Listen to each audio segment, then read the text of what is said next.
Buenas tardes. Es un placer presentar esta sesión conjunta de sinergias entre cardiología y neurología. Y la jornada de esta tarde se centra en el foramen oval permeable, un tema del que llevamos discutiendo durante muchos años, tanto los cardiólogos como los neurólogos, y que sigue generando todavía controversias y ciertas dudas. Esperamos que en esta sesión, en la que va a haber casos y muchas preguntas que podamos intentar contestar para vosotros, podáis sacar algo en claro. Yo soy Felipe Hernández, soy cardiólogo intervencionista y estoy moderando esta sesión acompañado de mi amigo y compañero Jaime Masjuan, que es neurólogo dedicado al mundo vascular, y le cedo la palabra para que él también nos haga una breve presentación. Muchísimas gracias, Felipe. Pues bienvenidos a esta jornada de tarde. Agradecer a los laboratorios Abbott por la oportunidad de hacer estas sinergias entre cardio y neuro que se complementarán mañana con el posible cierre de la orejuela en la prevención de eventos vasculares cerebrales. Y en esta sesión de tarde del foramen oval no vamos a hablar casi de lo que es ya conocido, que son los ensayos clínicos que nos han proporcionado la evidencia para poder discutir, sino que vamos a tratar todos aquellos temas de clasificación, nomenclatura, manejo posterior al cierre, posibles complicaciones que crean más dificultades porque no hay una evidencia como la de los ensayos, ¿no? Entonces, para esto, el modelo de la sesión van a ser 2 casos clínicos breves presentados por un neurólogo y la parte de cardiología, y a partir de ahí entraremos los 4 en un debate en el que os animo a que podáis mandarnos todas aquellas preguntas que queráis para que poder enriquecer un poquito la discusión. O sea que sobre todo va a ser una mesa estos 90 minutos abierta a discutir y muchas veces dar nuestra opinión, dado que no hay una evidencia clara de cómo manejar, y sabemos que en España pues muchos pacientes se manejan de un modo diferente. Y ya para empezar, quiero presentar a Joaquín Serena, a mi derecha, neurólogo, trabaja en el Hospital Sant Josep Trueta de Girona, y sobre todo para los cardiólogos, Joaquín es una persona de referencia en la neurología vascular, en el tema del foramen oval, que lleva trabajando con ella muchísimo tiempo, y también en el tema de la neurosonología. O sea que, Joaquín, muchísimas gracias por venir y te cedo la palabra. Pues muchísimas gracias, Jaime Felipe, por la invitación, y Abbott, muchísimas gracias por invitarme a esta jornada de sinergias, que la verdad es que a mí me encanta el formato que habéis planteado, porque no es lo que nos ha costado tantísimos años en tener claro dónde vale la pena hacer la indicación del cierre, sino algunas preguntas muy bonitas, por cierto, las habéis elegido vosotros, de las dudas que tenemos. Las discutiremos todo lo que la audiencia quiera, ningún problema. Las preguntas en concreto las respaldaremos verbalmente o con diapositivas, como queráis, con la evidencia que hay hasta ahora para fundamentar la opinión que podamos tener. Yo presentaré un caso, es un caso clínico de los muchos que vamos teniendo, o sea, no es... Pero me gustaría presentaros este caso que nos sirva simplemente como introducción, ¿vale? Es un paciente, 63 años ahora, porque ya veréis que tiene una historia previa, tiene 63 años ahora, es un paciente independiente, sin secuelas, ranking 0, tiene factores de riesgo vascular, una dislipemia, sin otros factores de riesgo vascular, sin hábitos tóxicos, no es fumador, etcétera. A destacar que tiene un problema de insuficiencia venosa, ha tenido que intervenirse 2 veces, ha hecho algún episodio de celulitis y a pesar de haberse operado 2 veces, pues tiene una insuficiencia venosa poplítea, que ya sabéis que es una de las posibles fuentes, ¿no? Y nos hizo un ictus minor asociado a foramen oval permeable, pues ya en 2016. En 2016, que todavía no habían salido los ensayos clínicos, que empezaron a aparecer en 2017, nosotros optamos por no cerrarlo, ¿vale?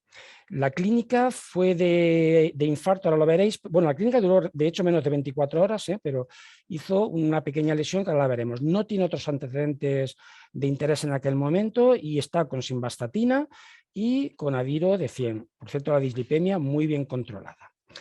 En 2016, que tenía 57 años en aquel momento, pues el estudio que se hizo, el estándar que hacemos en cualquier ictus criptogénico o en cualquier ESUS, o como los llamemos hoy en día, pues destacaba, aparte de la historia de la insuficiencia venosa, las intervenciones, etcétera, pues tenemos una mutación, en el estudio de trombofilia había una mutación del factor 5 de Leiden, era heterocigoto para esta mutación, el estudio ultrasonográfico era, aparte del foramen oval, que ya demostramos en aquel momento, era absolutamente normal, no había signos de ateromatosis, estaba limpio y el resto de estudio era normal. En la resonancia, aunque la clínica había durado poco, se veía, la diapositiva no se verá quizá muy bien, pero se objetivaba un infarto esta resonancia ya fue de 2016, un infarto cortical que además cuadraba con la clínica que había hecho el paciente, que era de una afasia, aunque recuperó muy bien.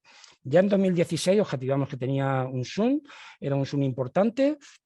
Esta es la técnica que sabéis que hacemos habitualmente para detectar el shunt derecha-izquierda, brazo derecho, basal, maniobra de Valsalva. Esto es en concreto con la maniobra de Valsalva. Fijaros que se ve muy bien, se detecta muy bien. Tenía un shunt masivo, esto lo tenía ya en 2016, aunque en aquel momento decidimos, como os comento, optar por el tratamiento médico. Y ahora nos consultan porque el paciente, hace un año y pico, pues nos consultan porque el paciente ha tenido un infarto renal. Hace un cuadro de dolor abdominal, va al hospital comarcal, al hospital de zona, y en este hospital de zona, pues bueno, lo envían a nuestro centro, se hace un body tag, etcétera, y objetivan que tiene efectivamente un infarto renal. En aquel momento no nos lo controlaron, pero el neurólogo en el comarcal, pues bueno, es consciente de este infarto y nos contactaron para decir, oye, este paciente que no se cerró, ha tenido un infarto renal, no cerebral en esta ocasión, ¿queréis volver a valorarlo? ¿Queréis planteároslo? ¿Vale? Le hicimos el eco transesofágico, que no se lo habíamos hecho en aquel momento. Nosotros tenemos la costumbre, a veces, depende del paciente, ¿no? A veces lo hacemos de rutina, como buscando fuente embolígena. En aquel momento, en 2016, no se hizo. Entonces, ahora para completar el estudio, le hacemos el estudio transesofágico y su objetiva, pues que, bueno, que tenía un submasivo, como ya sabíamos, tanto en condiciones basales como durante maniobra de Valsalva. Y en el eco transesofágico se objetiva pues, que tiene lo que de hecho ya sospechábamos, que era un foramen oval con criterios de alto riesgo. Tenía neurisma del septo de 12 milímetros, tenía un diámetro de 3 milímetros, por encima de 2, bueno, esto saben más los cardiólogos, los compañeros de cardiología, pero por encima de 2 empiezan a tener mucho más riesgo estos pacientes. La longitud era también muy, muy grande, había un shunt también en el eco transesofágico importante y no se observaba ni red de Chiari ni válvula de Eustaquio, ¿vale? En resumen, para centrar el caso, actualmente 63 años, tiene factores de riesgo vascular, dislipemia, aunque la tiene bien controlada y no hay signos de ateromatosis y está limpio el paciente. Tiene en heterocigosis una mutación del factor 5 de Leiden, nos hizo en el 2016 un infarto cortical y tiene este problema de varices. De hecho, el infarto renal coincidió con un episodio de celulitis un par de semanas antes. Actualmente tiene un ROP de 5. Ya sabéis que esto no es indicación, pero nos ayuda a valorar la asociación, ¿vale? Tenía un ROP de 7, básicamente por la edad, que tenía ya 57 años en el 2016. Actualmente es un ROP de 5. Luego, si queréis, discutimos qué hemos hecho con este paciente, pero me imagino que ya lo sabéis, ¿no? A destacar el submasivo basal, también en Valsalva, y un foramen oval permeable con criterios de alto riesgo. Como podéis imaginar, en estas condiciones, a pesar de que tiene 63 años, hemos optado por cerrarlo, pero todos vemos pacientes de 63 años que no tienen estas varices, que no tienen esta recurrencia, etcétera, etcétera. Con lo cual es un tema que yo creo que puede ser interesante que discutamos. Sí, porque también además este caso, como tú comentas, también ha pasado más de un año o sea, que tiene varias además, cosas, una trombofilia, tiene varias situaciones curiosas que no están recogidas en los ensayos. Muy bien. Sí. Efectivamente. Aprovecho para comentar que aquellas preguntas que queráis hacernos a todos los que estamos en este panel las podéis escribir en el apartado de preguntas y respuestas, las vamos a recibir y durante la sesión las iremos sacando en los momentos que encajen mejor. Pero os animo a que... Las que sepamos. Sí. Las que no las obviaré. Para eso están los expertos. Eso es. Que vengan. Muy bien, y una vez presentado el caso del doctor Serena, pues yo aprovecho para presentar al otro cardiólogo que me acompaña, al doctor Sánchez Rubio, Juan Sánchez Rubio, del Hospital Miguel Servet de Zaragoza, que tiene también una amplia experiencia en foramen oval y en defectos del septo, y que también ha preparado un caso muy interesante que aborda aspectos un poco diferentes a los del caso de Joaquín Serena. Juan, gracias por estar aquí y por tu participación. Bueno, pues gracias a vosotros, a Jaime y a Felipe por la invitación, a vos por supuesto por darnos el soporte para hacer esta reunión. Y yo de alguna forma he tratado de, hablamos Joaquín y yo por teléfono y nos hemos coordinado para presentar dos casos, pues cada uno tuvieran intereses distintos, ¿verdad? Voy a ver si conecto a la red. Bueno, pues como os decía, este caso por edad está en las antípodas del caso que hemos visto anteriormente.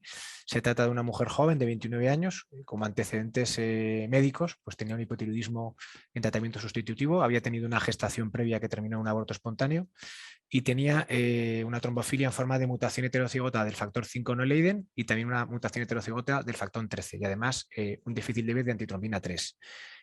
Esta mujer bueno, pues ingresa a nuestro hospital un 28 de marzo con una segunda gestación que el parto no tuvo ningún problema.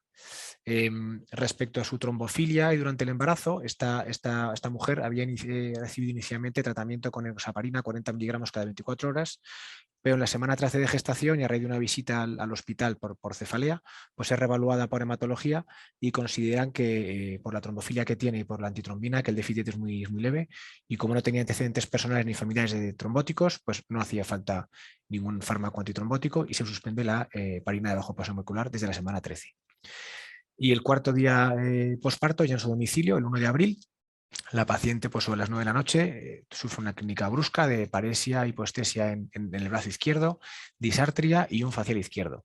Pues alarmados avisan al 061 que llega muy rápido, el médico de la ambulancia objetiva la disartria y el facial y lo que hace es activar el código ictus. La trasladan rápidamente a su centro de referencia, que esté en este caso el Hospital Universitario Miguel Servet y bueno, pues llegando al hospital y transcurridos unos 30-35 minutos la clínica comienza a mejorar de forma espontánea y cuando llega el neurólogo que estaba a cargo del código ictus, la paciente está prácticamente asintomática. Se le hizo un TAC y un angioTAC, que no hubo ningún hallazgo patológico y se le tuvo en observación 24 horas con el electrocardiograma sin observarse ningún tipo de arritmia. Como os podéis imaginar, como tenía un bebé de hacía 4 días, pues el alta fue precoz y se marcha de alta con el diagnóstico de una IT dependiente del territorio de la cerebral media derecha en el contexto bueno, protrombótico del puerperio y la trombofilia que tiene. Fue dada de alta con aspirina, 100 miligramos cada 24 horas y se continuó el estudio de forma ambulatoria y en este caso pues en su neurólogo le hizo un Doppler transcraneal sonicado en el que se objetivó un shunt severo con un patrón en ducha basal y en cortina transvalsalva. Entonces el neurólogo pues lo remite a cardiología para hacer el screening del foramen y en el caso de que hubiera un foramen pues realizar el cierre del mismo. Se realizó el eco transesofágico, os muestro aquí las imágenes. Y podéis ver en la imagen de la izquierda pues que tenía un septo interauricular aneurismático muy flexible, floppy, además tenía una válvula de Eustaquio muy prominente y tenía además un pequeño shunt espontáneo ya izquierda-derecha, un shunt basal. Además, el test de burbujas era positivo, había un paso precoz de burbujas de aurícula derecha y aurícula izquierda, lo veis mejor aquí en la imagen de la izquierda en la aorta ascendente. Y también complicaba en este caso una cuestión técnica que podía dificultar el cierre del foramen. Además tenía un septo lipomatoso y era un septo intraauricular aneurismático, que son factores que pueden complicar el cierre del foramen. Bueno, como veis aquí, el shunt espontáneo y factores que pueden de alguna forma hacer que el cierre del foramen sea más complejo, como es el septo lipomatoso y el aneurisma del septo intraauricular. Además, esta paciente, con 29 años, pues tenía una escala de Rowe de 9 porque era joven y no tenía ningún factor de riesgo cardiovascular. Y en la clasificación Pascal, como tenía además una escala de Rowe mayor de 7 y tenía un foramen de los denominados de alto riesgo, porque tenía un shunt severo y además tenía un aneurisma de septo auricular, pues, bueno, pues establece una causalidad entre el cuadro clínico que había tenido y la presencia del foramen con una causa probable que estén relacionados uno con el otro. De manera que se indicó el cierre del foramen. Entonces, bueno, esto ya son imágenes del procedimiento que lo realizamos en diciembre del año pasado. En esta primera imagen es la escopia. Como veis, el foramen era muy amplio. De hecho, la guía que veis ahí cruzando no hizo falta ni dirigirla con ningún catéter. Al ascender la guía de aurícula derecha, cruzó directamente a aurícula izquierda sin ningún esfuerzo. Nosotros hacemos los cierres, aparte con la escopia, guiados con ecografía intracardíaca, que tiene la ventaja de que evitas el transesofágico y la presencia de anestesia. De hecho, cuando empezamos con este programa, pues el doctor Felipe Hernández fue quien nos ayudó en nuestros inicios. En la siguiente imagen ya vemos el catéter liberador del dispositivo cruzando de aurícula izquierda a aurícula derecha, y en el ictus intracardíaco, si os fijáis en la imagen de abajo, vemos como el catéter está cruzando de la aurícula derecha a la aurícula izquierda, ¿no? Para asegurarnos que hemos cruzado por el foramen y no por la pulmonar. A continuación, lo que se dice en el procedimiento, como hacemos habitualmente, se asciende el dispositivo por el catéter liberador. En la imagen del ictus veréis cómo se libera el disco en la aurícula izquierda.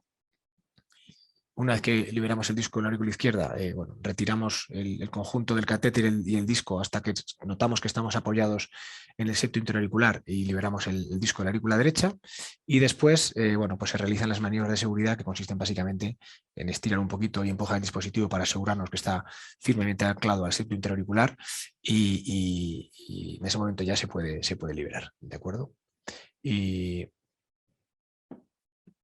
esta mujer, siempre hacemos un eco de control a las 24 horas con contraste, en el que al día siguiente se objetivó que no había SUNT residual, y fue de alta con la terapia que discutiremos después, que habituamos ponemos nosotros en nuestra unidad, que son 6 meses de antiagregación, y luego continuar con un antiagregante durante 2 años. La historia de esta paciente continúa porque 24 días después de haberse marchado de alta, acude a urgencias por sensación de palpitaciones de una evolución muy bien tolerada, con tensión normal, con frecuencia cardíaca 115 y eumneica. Y lo que se objetivó es una fibrilación auricular.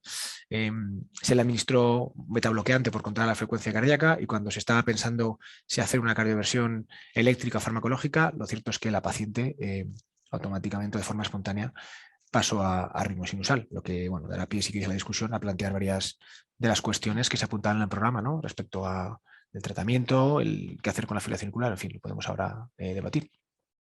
Pues muchas gracias. Yo creo que ahí habéis dejado el tema muy bien puesto sobre la mesa, y vamos a empezar un poco a ir por parte, ir dando nuestra opinión y esperando vuestras preguntas acerca de los diversos situaciones que pueden tener controversia, ¿no? Yo creo que la primera cosa que hablábamos antes de conectarnos es la importancia que en todos estos pacientes requieren en los hospitales que haya una conexión estrecha, una sinergia, ¿no? Como aquí en las mesas, que están los cardiólogos a la izquierda y nosotros a la derecha, desde el punto de vista de que los equipos de la unidad de ictus y de vascular trabajen junto con los distintos equipos de cardiología en todo lo que es las situaciones agudas y de prevención en el ictus, ¿no? Porque al final no necesitamos un cardiólogo, sino varios. Un cardiólogo de imagen, otro de hemodinámico, otro clínico de la coronaria, para poder actuar, ¿no? Entonces, no sé muy bien cómo veis en vuestros hospitales, si lo tenéis eso ya más o menos, un estudio de brain heart o algo así, corazón y cerebro montados, para poder tener una comunicación fluida y rápida, ¿no? Para que los pacientes, pues desde neurología, no se escapen, ¿no?, aquellos que tengan foramen, o del contrario, que cardiólogos por su cuenta y riesgo puedan cerrar forámenes de pacientes que a lo mejor no han tenido un ictus, ¿no? No sé si en Zaragoza lo tenéis ya bien establecido. Sí, nosotros respecto al ictus, todos los pacientes han sido previamente valorados por neurología, y cuando tiene un transcranial positivo, siempre se remiten a una cardióloga en concreto, que es la doctora que lleva las cardiopatías congénitas en nuestro centro, que es un poco la que reúne las pruebas aportadas por neurología, y la que indique y realiza el ecotasofágico, pues por confirmar que tiene un foramen y valorar si técnicamente es posible. Y es un poco el vehículo que tenemos de llegada a los pacientes, y desde luego nadie nos saltamos de momento ese procedimiento, es lo que hacemos. Gerona. Nosotros similar, porque como ya sabes, aunque llevo mucho tiempo enredado con el foramen, pero hasta que no salieron los estudios, la segunda tanda de ensayos clínicos, como eran, en teoría no había indicación en aquel momento, entonces realmente yo tapaba pacientes ya, porque había algunos que era evidente que me los enviaba fuera. Pero cuando empezamos a aumentar el volumen de pacientes, las indicaciones están más claras, etcétera, lo primero que hicimos fue juntarnos con los cardiólogos. Eso nos ayudó a empezar a hacer la técnica en Girona, no tener que mandarlo fuera, y la verdad es que la experiencia ha sido fantástica. Ahora tenemos problemas de lista de espera. por el tema de sala, de que anestesista. Me ha gustado mucho lo de que utilicéis el eco intracardíaco, el ICU, porque nosotros todavía dependemos de los anestesistas y cada vez hay menos, con lo cual la verdad es que esto sería fantástico porque es una de las limitaciones que tenemos. Pero nosotros hacemos lo mismo, normalmente lo diagnosticamos nosotros. El Zoom, yo siempre insisto mucho en los neurólogos, tú sabes que soy muy cansino, los neurólogos tenemos que hacer más Zoom. Esta paciente, por ejemplo, se fue de alta sin que nadie le mirara un Zoom, se lo hizo ambulatoriamente. Esto los neurólogos no deberíamos... No cuesta nada hacerlo en la no unidad cuesta el nada. mismo día, sí. El mismo día es un momento. Muchos pacientes, que es muy interesante luego hablar si hay que hacer o no también en pacientes más mayores, ¿no? de más de 60 años, ¿no? Pero lo tenemos por la mano. Entonces, lo siguiente que hacemos es enviarlo a cardio, que también una persona que es la que se dedica a esto para el transesofágico, y luego hacemos una vez cada mes, cada 2 meses, depende un poco de la disponibilidad. Tenemos los WhatsApp, es una de las pocas ventajas que le encuentro, facilita mucho la comunicación. Tenemos nuestro WhatsApp de PFO, bueno, de FOP, y nos reunimos una vez al mes o cada 2 meses y revisamos los casos juntos. Está el neurólogo, bueno, de hecho solemos ser el centro y la madre, estamos bastantes neurólogos vasculares, ¿no? Porque cada uno le gusta revisar y comentar su paciente. Está el cardiólogo, está el endoscopista, o sea, el ecografista, perdón, está el hemodinamista, y entonces es una reunión informal, pero comentamos juntos los pacientes y la verdad es que es una experiencia muy buena, porque mira que foramen, pues bueno, los neurólogos lo conocemos, pero cuando te juntas con un cardiólogo, pues empiezas a ver muchísimos matices, ¿no? En cuanto a indicación, complicaciones, bueno, y luego el seguimiento lo hacemos también juntos. Claro, es que eso Normalmente estos pacientes los ingresamos nosotros, no sé cómo lo hacéis vosotros. Ingresan directamente en hemodinámica, pero luego digamos que una vez que salen de hemodinámica se quedan en nuestra planta y nosotros nos encargamos del informe y tal. Solemos hacer seguimiento nosotros. Yo una vez que está bien cerrado, que esto es otro de los temas, cuando chequeas... Más adelante hablamos un poco de todo esto. Pero bueno, ellos también antes no lo hacían, ahora por ejemplo están visitando a los pacientes, está muy bien. Los pacientes tienen muchas dudas. El neurólogo a veces les explica de una manera, pero desde hace poco además han implementado una consulta externa y entonces visitan al paciente antes de la intervención. La verdad es que muy bien, no quita mucho tiempo, es lo mismo que hacíamos antes, pero más ordenado y aprendiendo mucho, sí. Que una de las cosas que has dicho es explicar bien al paciente si realmente el foramen es posible, probable, porque muchas veces lo que no podemos evitar es un paciente que tenga un foramen y pensemos que haya que cerrarlo si tiene otros factores de riesgo vascular, los debemos de controlar igual. O sea, no podemos pensar que el foramen es el único causante en algunos casos. Si el paciente es hipertenso o es dislipémico, tendremos que seguir controlando esos factores de riesgo y no decir al paciente que con cerrar el foramen ya se acaban sus problemas, porque podremos tener nuestras evidencia de que el foramen puede haber jugado un papel, pero la hipertensión y demás debemos también de controlar. Otro de los aspectos que hablábamos también un poquito es el tema de la nomenclatura en cómo llamar, cómo clasificar a estos pacientes que antes los teníamos como fuente cardioembólica menor, como ictus o ictus criptogénico, que es una cosa más neurológica, pero sí que es importante decirle al paciente qué tipo de ictus ha tenido, porque muchas veces los pacientes salen como un ictus de etiología desconocida, y para alguien que ha tenido un ictus, decirle que los médicos no saben por qué ha tenido el ictus, generamos una ansiedad increíble. Y si encima le decimos que tiene un agujero en el corazón, todavía, y tiene además un aneurisma del septo, pues al final no vive. Entonces hay que explicarles muy bien qué es lo que pensamos, cuáles las técnicas que vamos a hacer para que no le vuelvan a pasar. Y la nomenclatura, yo creo que el término que en el informe de alta debe de figurar de nuestros pacientes cuando tengamos es un ictus asociado relacionado con el foramen oval. Y luego, Joaquín, es ictus cardioembólico. Felipe, ¿qué pensáis? Pasa por el corazón, pero a lo mejor no viene de ahí. Es complicado porque la nomenclatura, como bien dices, a veces lleva a malinterpretaciones. El tema de cardioembólico, pues aparentemente el foramen está dentro del corazón, pero eso puede hacer que mucha gente piense que hay que anticoagular directamente al paciente, ¿no? Y uno de los retos diagnósticos que yo creo que tenemos tanto nosotros como vosotros en la fase aguda es el despistaje de la fibrilación auricular, que en algunos pacientes, en general, cuanto más jóvenes son, menos frecuente, pero en edades ya un poquito mayores, pues puede haber fibrilaciones auriculares paroxísticas que no son detectadas por el propio paciente. ¿Sería necesario hacer una monitorización antes de cerrar un foramen en alguien, por ejemplo, de 55 años? Pues yo creo que el Consejo Europeo sí que propone eso. Históricamente se ha hecho la monitorización durante el hospital o el holter de 24 o 48 horas. Yo creo que eso hoy en día se queda corto. Sí. Tenemos técnicas y tecnología para hacer registros más prolongados, al menos de una semana, entiendo que es incómodo para el paciente, pero creo que también es beneficioso para poder tener un diagnóstico. Sí, se me está ocurriendo la maldad con el caso que has puesto, ¿no? Si luego detectas una FA al cabo del mes, ¿tiene que ver el dispositivo que hemos cerrado o es que el paciente ya arrastraba una FA paroxística? Entonces, si tienes una monitorización a lo mejor prolongada, te puede valer para que esa FA que aparece tema relacionada se con recomienda el un mínimo de procedimiento, 72 horas, me parece, ¿no? Es lo que os recomiendan ahora en los ictus criptogénicos, en los ESUS hasta 3 semanas, ¿no? Sí, nosotros con lo que al final se recomienda al menos 3 semanas, aunque se ha visto que las 2 primeras semanas es cuando es más rentable. Lo que pasa es que en tan jóvenes... Claro, el rendimiento es cuando tienes un chargeback teórico elevado, porque si no te pones a hacer holter a los jóvenes. Claro, sí que están 2 o 3 días. Ahora hay un sistema también muy chulo, aparte del el de la típico, inteligencia artificial. Eso sí. Hay uno que es el SRA, que pues nosotros en gente tan joven a veces no monitorizamos o solo durante el ingreso hospitalario. Pero hay un sistema que es el SRA que con 2 o 3 días te hace como una predicción del riesgo de que pueda realmente caer en fibrilación auricular, ¿no?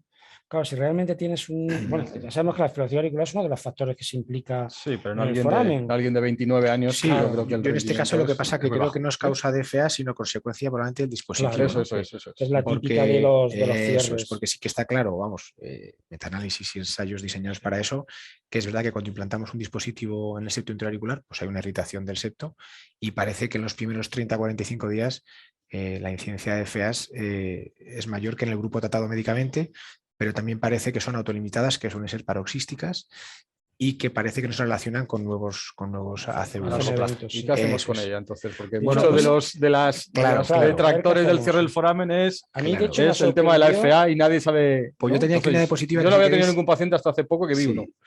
Eso quería preguntar. Y afortunadamente vino anticoagular y tuve que decidir yo. No sé qué experiencia tenéis vosotros, pero yo me esperaba ver más que lo que publican los ensayos. Sí, más FAs. Vemos muy pocas. Yo solo he visto una y me sorprendió. Porque no las detectamos o porque claro, los ensayos muchas veces hacen una búsqueda más exhaustiva, ¿no? Sí. Porque hay algún trabajo que tienen 6 meses con un reveal, con un dispositivo insertable y el 15-20% según la edad. Los ensayos no hacían monitorizaciones. De todas maneras no están dando problemas. Bueno, ¿qué haces tú? Yo mira, tenía cuenta del, no sé si se puede una diapositiva que tengo yo aquí ahora, ¿estoy conectado yo? Sí. A cuenta del, como era un tema de las cuestiones a tratar, bueno, pues apuntaba eso, que está claro que cuando implantamos un dispositivo de cierre en un foramen, aumentamos el riesgo de fibrilación auricular pues entre 4 y 5 veces respecto a si lo tratamos solo con fármacos. Pero también parece claro que suelen ser FAs precoces, autolimitadas y que no se relacionan con eventos adversos. ¿Qué hacer con estos pacientes? ¿Los anticoagulamos o no? Pues yo creo que una FA paroxística que dura poco tiempo, menos de 48 horas, que es una aparición precoz en el primer mes, en un corazón de una persona joven sano en cuanto a que no tiene dilatación auricular, que no tiene ningún otro problema y que tiene un chargeback bajo en los 2 puntos del ACV que ha tenido, pues yo creo que este paciente podemos quedarnos tranquilos y no hacer nada, no anticoagular. Y por el contrario, pacientes en los que la FA recurra, que sea persistente, que aparezca pasados 2-3 meses, que tenga un chargeback elevado o una aurícula izquierda dilatada, pues probablemente sea un paciente para anticoagular. Y cuando no es ni blanco ni negro, pues no lo propongo yo, sino que lo que proponen algunos autores es anticoagular durante 6 meses, anticoagulación corta, y pasados 6 meses, pues reevaluar, ¿no? ¿No ha habido más FAs? Pues seguramente lo puedo quitar con seguridad. ¿No lo tengo claro? Pues se lo dejo. Y ese paciente que pillas la FA probablemente estaría con aspirina y clopidogrel, ¿no? Sí. Entonces en ese momento dejas los antiagregantes, si anticoagulas, yo creo que si no anticoagulas, hay que dejar los 2 antiagregantes. Sí. Dejas el anticoagulante, que sería un directo, junto con un antiagregante. Dices, si estaba con una antiagregación todavía por implante. Tienes 2 antiagregantes, te hace la FA y crees que tienes que anticoagular. Yo si han pasado 45 días y tengo que anticoagularle, le dejo solo con el anticoagulante. Y si no ha pasado, si estás en día 15, te dejas durante un tiempo pues a lo mejor con el anticoagulante y un clopidogrel. Y un solo antiagregante. No triple terapia, sino doble terapia. Hasta que pase 2 meses, así. La triple terapia yo creo que ninguna patología ha demostrado proteger más, todo lo contrario, eso, aumentar las hemorragias. Que a vosotros os sacran y imaginaros a nosotros. Eso es. Finalizando un poco con el tema de la FA, yo creo que sí que es diferente, como decía Juan, los pacientes que tienen la FA en las semanas de después o incluso durante el procedimiento. Me ha pasado, durante el procedimiento el paciente entra en FA. Y de hecho, a veces eso genera inquietud en el hospital, ¿no? O en el entorno, porque ¿qué hago con este paciente ahora? Pasa, poco, pero pasa. Entonces, una de las opciones ahí es directamente al ser algo más bien mecánico por el propio procedimiento, hacer una cardioversión química, porque lleva muy poquito tiempo, con alguno de los antiarrítmicos habituales, o si han pasado 24 horas y no ha revertido, se puede hacer una cardioversión eléctrica, que yo sé que hay gente que le da cierto, vamos a decir, disconfort, porque una cardioversión en un implantado recientemente, pero es un foramen, no es otro tipo de dispositivo, ¿no?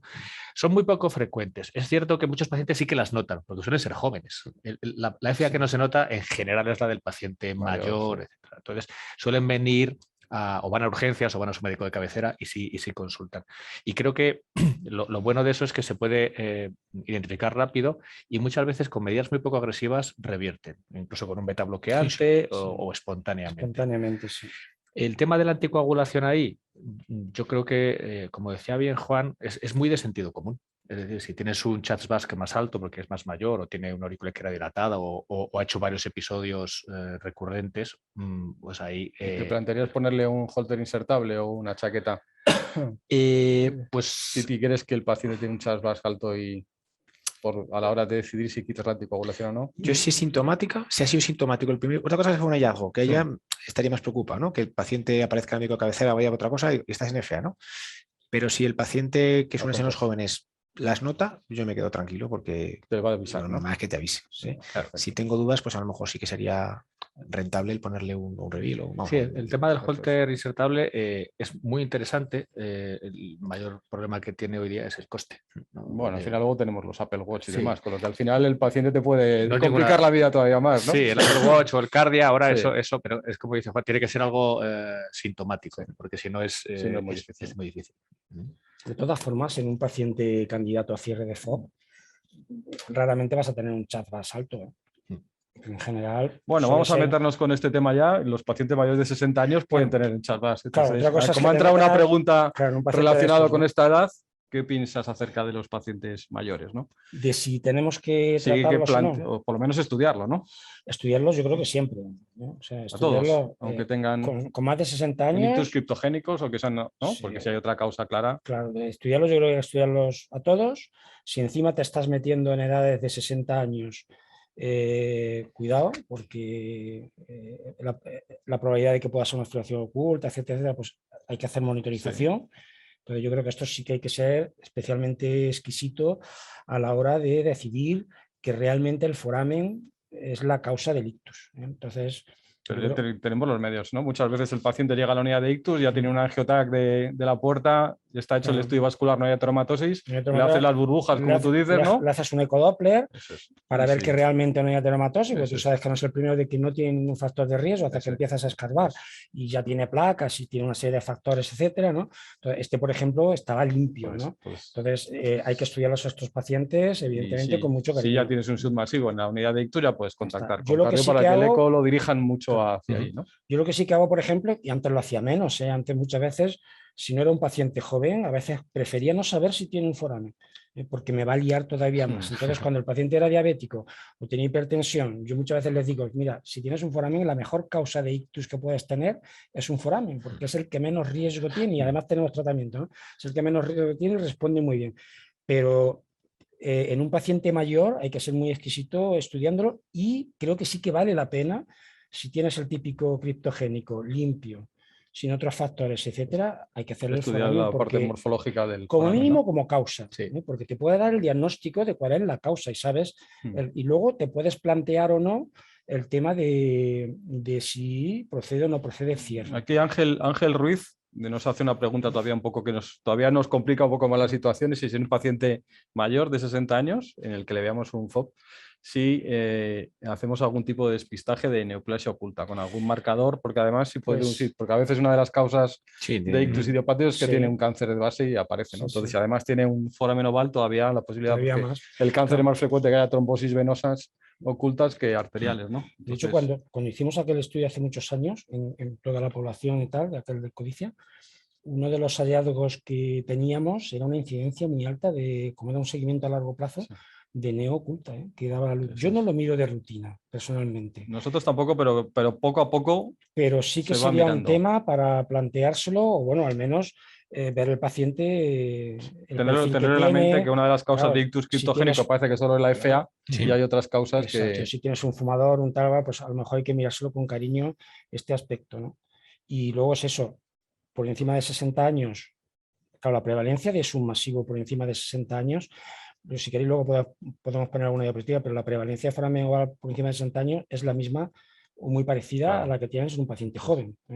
Hay algo menos de prevalencia, pero la diferencia, o sea, multiplica por 4 perfectamente la prevalencia de foramen masivo, de submasivo, en población sana o en pacientes con ictus de causa conocida, o sea que sigue siendo una causa.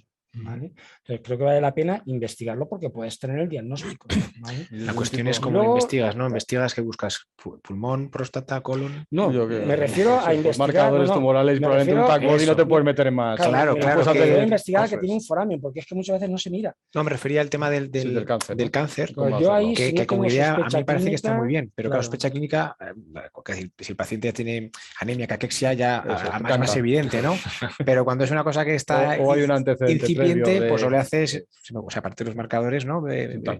Pues un TAC-body arriba abajo, o puedes empezar a volverte loco, ¿no? Ya pegamos con el PET-TAC y podemos empezar a contar. Claro, no desde el punto de vista cardiológico, ¿hay algún problema porque el paciente sea más mayor a la hora del cierre o hay que hacer algún otro estudio, no sé, una coronografía, cualquier otra cosa? La complejidad era el esofágico y yo creo que no, que por ser mayores no es un acceso venoso que además hacemos ahora ecodirigido. Vamos, una de las ventajas del cierre de foramen es que no es técnicamente complejo y es seguro, yo creo que a cualquier edad teniendo pues unas precauciones, ¿no? Pero no aporta, yo creo, no más riesgo, más seguridad. No sé, Felipe, ¿qué opina también? No, estoy de acuerdo. Sí. Es decir, que para nosotros la cuestión técnica es la anatomía y eso da igual si es más joven que si es más... Sí, eso no tiene más importancia. Luego quizás el tema de que el paciente tenga un ictus recurrente, ¿no? Como el que has presentado. Claro, porque el paciente mayor de 60 años, en principio las guías nos lo dicen, pero si recurre... Por encima de 60 años hay poca cosa mirada, de ensayos nada. Lo poquito que hay mirado sí que un par de estudios que de hecho tú hiciste una revisión de uno no hace mucho, sí que parece que se beneficia el paciente del cierre por encima de 60 años. Lo único es que tienen que ser pacientes exquisitamente escogidos, ¿no? Como este que he presentado yo. Tienes un paciente que te ha hecho una recurrencia, aunque haya sido renal, ¿no? Pero ha hecho una recurrencia. Tienes una fuente, está limpio, aunque sea mayor, ¿no? Y luego muchas veces también el factor desencadenante de la embolia, ¿no? Que hay un factor síndrome de la clase turística, un postoperatorio, ¿no? Incluso alguna profesión de riesgo como la vuestra, que está tanto tiempo de pie.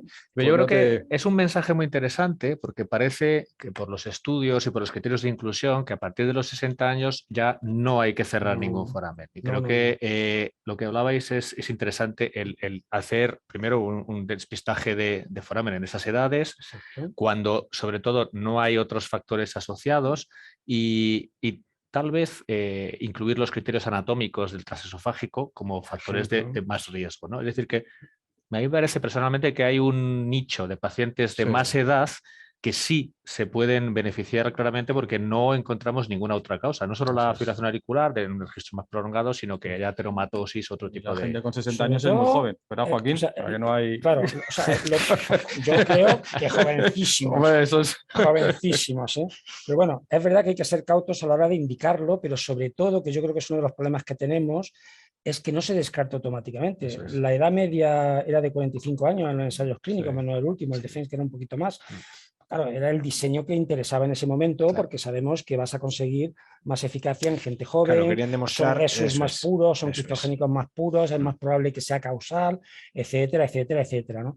Pero el mensaje que yo daría es, por encima de 60 años, la prevalencia de foramen oval permeable masivo es alta, no es muy diferente al paciente joven, sigue siendo una causa de ictus en un paciente bien estudiado y hay que considerarlo porque sabes que tiene menos riesgo que si, por ejemplo, es diabético. Y cuanto más mayores, más factores de riesgo para trombosis, sabemos además, venosas y otros, sabemos además que hay un aumento de riesgo cuando somos más mayores porque tienen más tendencia a la trombofilia, ¿vale? Entonces hay que mirarlo, no hay que descartarlo, hay que plantearse el diagnóstico, hay que hacer el estudio completo, incluido la detección de un foramen oval permeable, y luego yo sí que sería más exquisito a la hora de indicarlo o no, partiendo de la base además que es lo que decís vosotros, oye, si no tiene un septo lipomatoso, no tiene una contraindicación, el corazón está sano, no hay que descartarlo. Es verdad que como el beneficio es a muy largo plazo, pues cuanto más mayor es el paciente, muchas veces el tratamiento médico ya es suficiente, pero que hay que planteárselo, sí. Y luego si hay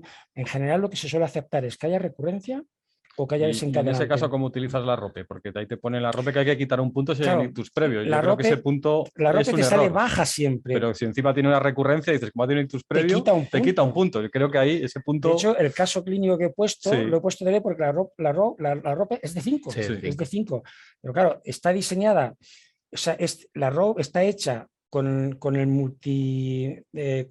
la fusión de todas las bases que teníamos en aquella época, y entonces es una población de pacientes jóvenes en los que salieron esos marcadores. Entonces, en estas edades, la ROP no es... Me llama la atención que no esa es escala válida. no se pongan factores anatómicos de riesgo claro, como son los vuestros, ¿no? Claro, la ROP se hizo con pacientes jóvenes y entonces la edad tenía mucho peso. No eran, por cierto, ictus criptogénicos muy puros, porque cuando la estuvimos revisando, había mucho criptogénico en aquella época, era criptogénico que ahora entraría como posible aterotrombótico, por edad, porque tiene plaquitas, etcétera, ¿no? Entonces no eran puros, ¿no? Entonces, claro, tiene un peso la edad tan grande en la ROP que en cuanto te metes en 60 años...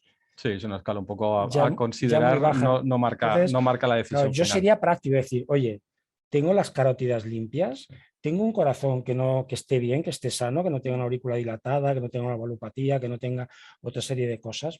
Hay un desencadenante, es una recurrencia, eso es. no lo descartas. Y desde el punto de vista anatómico, ¿cuáles serían los factores de mayor riesgo para tener los de mayor riesgo foramen? descritos hay varios, ¿no? El primero fue el aneurisma del septo intraauricular, el que haya un subbasal severo, luego el tener una válvula estaquio prominente, una radichiari, son factores... ¿Qué es la válvula estaquio prominente? Ejemplo, esa que la leemos los neurólogos y no tenemos ni idea de lo que es. Explícanosla. Yo no la he visto muy bien.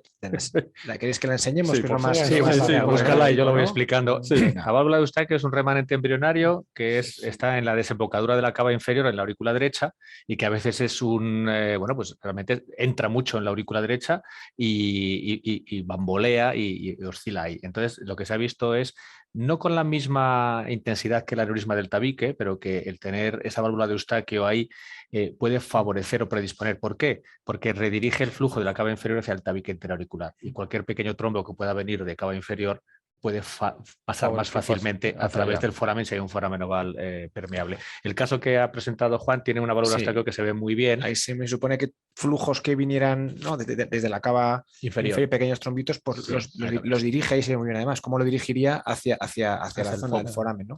Es más fácil que en lugar de ir al lecho pulmonar, pues termine en las cavidades izquierdas. De hecho, se considera uno de los factores de alto riesgo.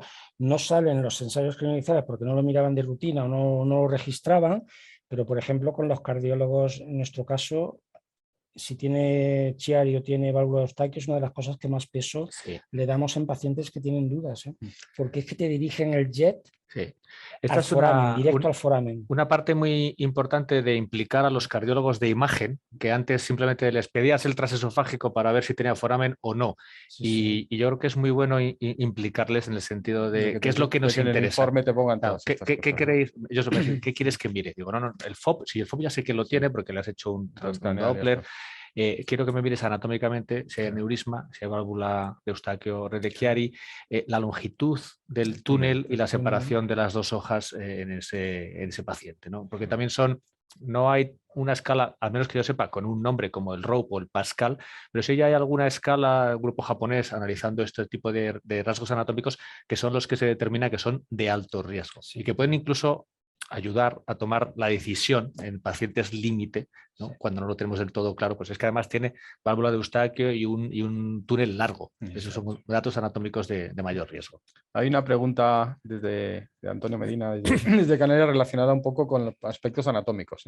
Nos pregunta si habéis tenido algún caso donde no se ha podido cerrar el foramen oval con una indicación clara debido a problemas anatómicos cardíacos, como el riesgo de erosión de la aorta por el dispositivo, y en ese caso, si lo intentáis o directamente habéis algún caso que ya pues no lo veis. Nosotros en nuestra experiencia en el Miguel Servet hemos podido cerrar todos los forámenes que hemos intentado cerrar. Es cierto que en algunos casos nos ha quedado, pensamos que el dispositivo estaba bien puesto y hemos tenido un residual importante y algunos de ellos hemos tenido que implantar un segundo dispositivo. Parece que ha sido 3 casos. Es verdad que el SUN hay que seguirlo por lo menos durante un año, porque en los primeros controles puede quedar SUN residual y cuando se acaba de utilizar el dispositivo, muchas veces a los 12 meses se soluciona el problema de forma espontánea. Sí que parece que más allá de 12 meses no hay que esperar más tiempo a tomar la decisión que sea, porque no va a haber ya un beneficio. Entonces, si a los 12 meses permanece un SUN importante, pues hay que valorar, hay que hacer un eco transesofágico para ver cuál es el mecanismo del SUN, si es que está cabalgado. ¿Se puede poner un segundo dispositivo? Sí, se puede poner. De hecho, hay una serie italiana que con 100 casos, me parece, con segundos dispositivos, se puede implantar con seguridad. 100 casos. Sí. Son muy torpes los italianos. Cierran muchos forámenes. Cierran muchísimos forámenes. O es que los dispositivos son todos igual de buenos, porque hay distintas marcas y distintos... La erosión, acabo con la erosión. Y luego el asunto de la erosión, yo creo que en el campo del foramen es muy raro. Muy raro, sí. Otra cosa son las CIAs, en las que pones dispositivos más grandes. Aún y con todo, y precisamente con el dispositivo Unplatzer, la FDA en el 2012 creo que hizo un llamamiento para ver qué pasaba con esto. Se siguió durante 4 o 5 años todos los dispositivos de foramen y de CIA cerrados con el dispositivo Unplatzer, y el riesgo de erosión estaba en torno al 1 por 1000, incluyendo forámenes y CIAs, y suele ocurrir en las CIAs, no en los forámenes, porque el dispositivo de foramen es más pequeño. Entonces, ese riesgo es muy... a la pregunta que hacía el compañero, cerrarlo se puede cerrar siempre. Otra cosa es que luego compruebes que te queda un SUN importante que hay que ver qué se hace con él, y riesgo de erosión es muy bajo. Y hay un aspecto que quiero preguntarte en ese sentido. Dispositivos? Los dispositivos. Porque hay muchas técnicas nuevas. Sí. Que yo sepa, al menos ahora mismo hay como 10 dispositivos diferentes. También os puedo decir los ensayos están hechos con un par de ellos. Están hechos con 2, básicamente, con el Unplatzer, que es el más usado y el que lleva más tiempo en el mercado, y el que creo que por las evidencias científicas es el que tiene mejores resultados, sobre todo ausencia de trombos y complicaciones pre-procedimiento. Son muchos otros similares de doble disco, que en el fondo son no voy a decir una copia, pero un diseño muy similar. Y luego tenemos algunos otros más novedosos, como el Novel Stitch, que es una sutura que lo que evita es dejar un dispositivo para siempre dentro del corazón. Eso sí iba a preguntar yo. El Novel Stitch es un concepto muy interesante, porque al final es una sutura que une, que da como 2 puntos entre el septum primum y el secundum, y es prometedor. Lo que ocurre es que técnicamente, yo he tenido la posibilidad de utilizarlo algunas veces, técnicamente es más complejo, es decir, que se requiere un nivel de experiencia mayor, y en algunos septos, pues aunque se den bien los puntos, dejan SUN residual. Y entiendo que no hay estudios. Hay una serie italiana que es donde más lo han usado, donde el SUN residual es superior al que queda en los dispositivos de doble disco. Y no sirve, ¿no?, para otras anatomías, Felipe. Yo no lo he empleado, pero no sirve para otras anatomías. O sea, el Stitch. En teoría podría ser muy interesante en los túneles largos o en septos lipomatosos. ¿Por qué? Porque en los septos lipomatosos o túneles largos, el dispositivo doble disco pues puede quedar moderadamente distorsionado, y ahí a lo mejor la eficacia del cierre no es tan alta, y por eso puede haber un SUN residual en los primeros meses, ¿no? Entonces, yo creo que hoy día la gran mayoría de nosotros utilizamos un sistema de doble disco, y los resultados en ese aspecto son muy buenos, ¿no? Complicaciones precoces muy bajas. Embolizaciones son excepcionales. Yo diría que haciendo las cosas bien, y me refiero a tener experiencia y utilizar una técnica de imagen, ya sea intracardíaco o transesofágico, pues las complicaciones son muy bajas. Y es algo que nosotros nos tenemos que poner como un estándar mínimo de calidad, los que hacemos esto, porque es un procedimiento profiláctico. No... Yo siempre digo que para vosotros es una cosa de lo más sencilla que hacéis. No sé si es verdad o no, pero a los pacientes les convenzo. Es de los, con pues todas las virguerías que hacéis. Es relativamente sencillo, ¿no? Pero a veces te llevas muchas sorpresas. Y yo creo que tanto Juan como yo, que hemos hecho muchísimos, a veces te llevas sorpresas. Pero imagino que la calidad del paciente joven comparado con una TAVI en alguien de 88 años no tiene que haber. Está claro. Hay que tener pocas precauciones, pero hay que tenerlas. Una guía, por ejemplo, una orejuela que no te des cuenta que tienes la guía en la orejuela, pues puedes perforar la orejuela y se tapona en 2 minutos. Pero eso son cuestiones que no deberían ocurrir. Pero por eso... Si tienes experiencia y tienes cuidado, no deberían pasar. Y de hecho no ocurren. Las complicaciones mayores también por debajo de 1%. Muy raro. Vamos a tratar ahora un tema acerca de las indicaciones. Luego también hay una pregunta pendiente de cómo el manejo. Pero acerca de, así como hemos hablado del grupo de los pacientes mayores de 60 años, ¿no? Vamos a hablar de un grupo del grupo de los pacientes con ictus transitorios, ¿no? Como si realmente son el mismo grupo que un paciente que tiene un ictus, cómo deberíamos desde la neurología enfocarlo, porque el AIT, pues muchas veces lo que hay detrás es un stroke mimic, Claro. porque no es la constancia, ¿no? Claro, el problema del AIT ¿Cómo lo ves tú muchas esto? veces, el problema del AIT muchas veces es que Que no es un AIT. no es un AIT, ¿no? Entonces, por eso lo que interesa es que el neurólogo lo visite y lo valore cuanto antes mejor. Esta duda la tenemos, de hecho, lo hace, hay veces, cada vez lo hacemos menos, pero dices, es una migraña con aura. Es una aura migrañosa, ya me cuenta una historia, sí, en urgencias lo han orientado como AIT, pero es una aura migrañosa, ya tiene criterios de migraña con aura, tal. Y te sale el foramen. Y a veces prefiero no mirárselo, porque como las migrañas tienen aura, las migrañas con aura tienen foramen, y a veces prefiero no mirarlo. Entonces, yo una cosa que sí que hago ahora, que antes no la hacía, pero ahora la hago prácticamente rutina, si tengo dudas, le hago una resonancia. Sí, eso yo creo que es importante. Le hago una resonancia porque muchos AITs sí que ves, este paciente de hecho que yo presentaba antes, la clínica duró poco. Nosotros ahora estamos con el concepto de 1 hora. Sí, los dos habéis presentado un cuadro de ictus transitorios, ¿no? Un poco. Lo que pasa es que el tuyo tenía lesión en la resonancia, en el tuyo no dio tiempo que no a hacerla, tenía resonancia. Claro. Yo estaba buscando en la historia, me extraña porque habitualmente nuestros pacientes jóvenes suelen hacer resonancia cerebral y esta paciente no se le ha hecho resonancia. Entonces, en el TAC no se veía nada, pero claro, es mucho menos sensible, claro, ¿no? Que la menos resonancia sensible. para... Si te queda clara la clínica, porque esta paciente yo ya también, todo el posparto, la trombofilia, pues ya está, yo creo que ahí no hay duda, ¿no? Pero yo con los AITs también individualizaría también mucho el paciente. Cuando hace subanálisis en los ensayos clínicos y también en una serie bastante larga que hay, observacional, etcétera, los AITs no acaban beneficiándose, porque claro, los ensayos clínicos al final, entre la edad, etcétera, solo coges el grupo de alto riesgo, los AITs, la N es menor, etcétera, pues cuando analizas lo que es el infarto sí que se consigue estadísticamente, luego clínicamente estamos en lo de siempre, ¿no? Pero sí que hay una diferencia significativa que no se llega a alcanzar en el AIT, porque tiene menos riesgo de recurrencia. Otra cosa sí es porque se están metiendo pacientes que en realidad son MIMIC. ¿vale? Yo creo que la resonancia te permite clasificar el paciente con ictus transitorios. Si hay lesión en resonancia ya es un infarto. Yo el AIT me lo miraría con más cariño, no haría una indicación automática, me lo miraría con más cariño, haría estudio de trombofilia. Estudio de trombofilia en una época que se puso de moda de que se tenía trombofilia, mejor no cerrar, yo creo que es justo lo contrario. Tiene un estado de trombofilia, la fuente es venosa, mejor cierras. Sí, porque anticoagulaba, ¿no? Decían si tanto se anticoagula y ya está, lo cual no lo hablábamos antes, claro. ¿no? Que estamos cansados de ver orejuelas con trombo en pacientes anticoagulados. Claro, es decir, anticoagules. anticoagular evidentemente disminuye el riesgo de que tengas un trombo en cualquier trombosis profunda, donde sea, ¿no?